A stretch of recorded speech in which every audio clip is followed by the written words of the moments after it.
2010 में बेटी हो गया।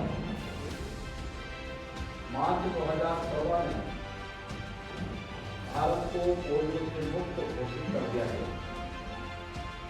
लेकिन क्योंकि पाकिस्तान, अफगानिस्तान, नाइजीरिया जैसे देश अभी हैं जहां पर पोलियो के बहुतायत मामले देखने को मिल रहे हैं,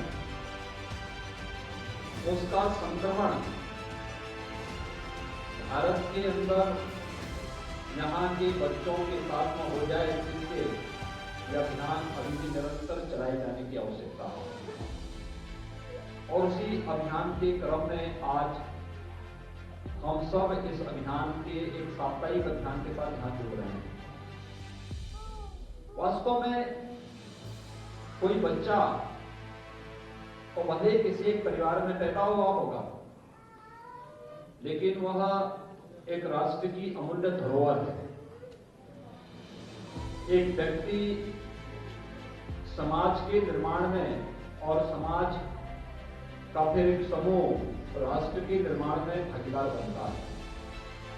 एक स्वस्थ और सशक्त भारत के निर्माण के लिए आवश्यक है कि हर नागरिक स्वस्थ जीवनचर्या उसकी बनी रहे। इसके लिए समय समय पर अनेक प्रकार के अभियान भारत सरकार के सहयोग से राज्य सरकार चलाती है। और विगत एक वर्ष से तो आप सबने इस बात को महसूस किया होगा। उत्तर प्रदेश के बारे में बात लोग कहते थे कि उत्तर प्रदेश में पुअर हेल्थ इंफ्रास्ट्रक्चर है, इसलिए यहाँ पर लोगों के सामने स्वस्थ रहने और अपनी स्वस्थ दिनचर्या को आगे बढ़ाने की एक चुनौती है। लेकिन मैं अभिनंदन करूंगा अपने चिकित्सकों का, हेल्थ वर्कर्स का, जिन्होंने पिछले एक वर्ष के अंदर साबित किया है कि भले ही किन्हीं परिस्थितियों के कारण उत्तर प्रदेश के अंदर हेल्थ इंफ्रास्ट्रक्चर किसी समय हमारा पुअर रहा हो, लेकिन हमारा आत्मबल, हमारा टीम वर्क और हमारी दृढ़ इच्छा शक्ति हमें परिणाम देने में किसी से पीछे नहीं रखेगी। हमारे प्रधानमंत्री मोदी जी का, जिनके नेतृत्व में पिछले 3-3.5 वर्षों के दौरान हम लोगों ने हेल्थ इंफ्रास्ट्रक्चर को प्रदेश के अंदर मजबूत करने में हमें सफलता प्राप्त हुई। आज इसका परिणाम है 1947 से लेकर के 2016 तक प्रदेश के अंदर कुल 12 गवर्नमेंट मेडिकल कॉलेज बन पाए थे। और आज हम लोग 30 नए गवर्नमेंट मेडिकल कॉलेज पिछले 4 वर्ष के अंदर प्रदेश के अंदर बना रहे हैं।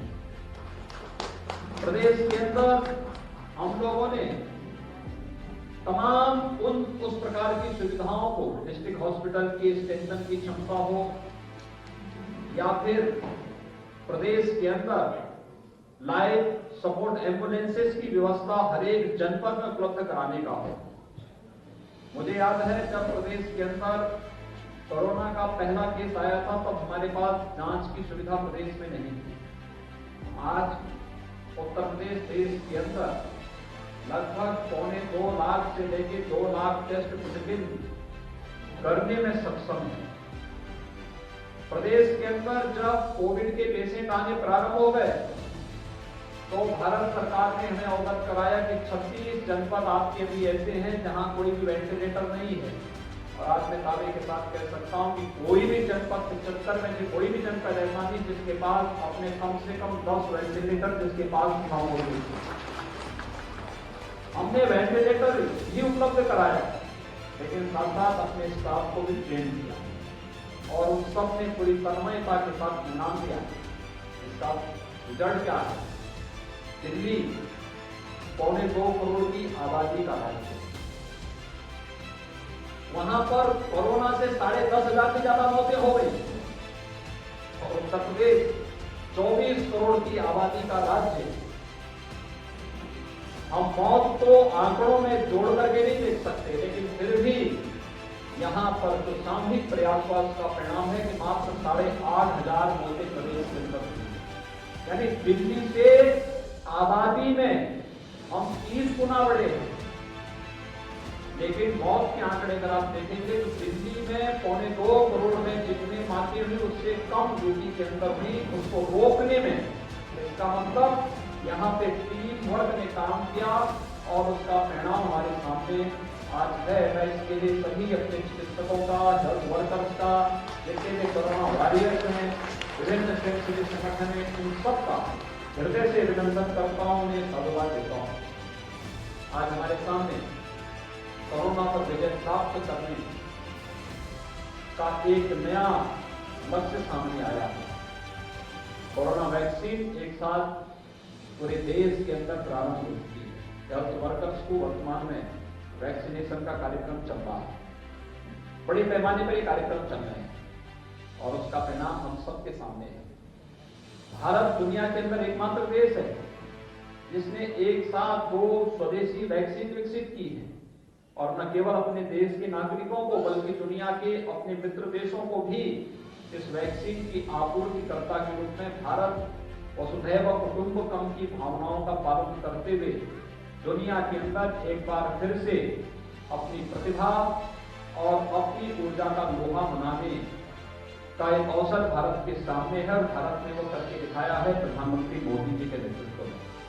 आज आवश्यकता है हम सब इस लक्ष्य को प्राप्त करने में योगदान दें और यह हमारा दायित्व बनता है। समाज में कहीं भी कोई व्यक्ति अपने आप को असहाय महसूस न करे, इसके लिए शासन, प्रशासन, स्वयंसेवी संगठन और विभिन्न जागरूक सामाजिक संगठनों के साथ साथ नागरिकों की मदद से हम सब इस लक्ष्य को प्राप्त कर सकते हैं। आज का यह अभियान इसी क्रम में है। 0 से 5 वर्ष तक के बच्चों को, जिनकी संख्या 3,40,00,000 है, इन सभी बच्चों को पोलियो का खुराक उपलब्ध कराना है। आज 1,10,000 बूथ प्रदेश के अंदर बनाए गए हैं और इसके बाद घर घर जाने के लिए भी 65,000 टीमें घर घर जाकर के इस लक्ष्य को प्राप्त करने में योगदान देंगी। हमारे जो आशा वर्कर्स हैं, आंगनबाड़ी कार्यकर्ती हैं, ये सभी लोग इसके साथ मिलेंगे। एएनएम के साथ मिलकर के लोग घर घर में या हर एक कार्यस्थल पर जाकर के पोलियो ड्रॉप हर जरूरतमंद बच्चे को उपलब्ध कराने में अपना योगदान देंगी। इसके लिए मोबाइल टीमें भी 700 गठित की गई हैं। सामाजिक टीमों की संख्या भी 6,500 है। सुपरवाइजर्स 23,000 हैं और वैक्सीनेटर की संख्या 3,30,000 से भी वैक्सीनेटर भी इसके लिए तैनात किए गए हैं। यानी एक बड़े अभियान के साथ हमें पोलियो मुक्ति का जो अभियान जिस लक्ष्य को भारत ने प्राप्त किया है, इस लक्ष्य को सफलता की नई ऊंचाइयों तक पहुंचाना है।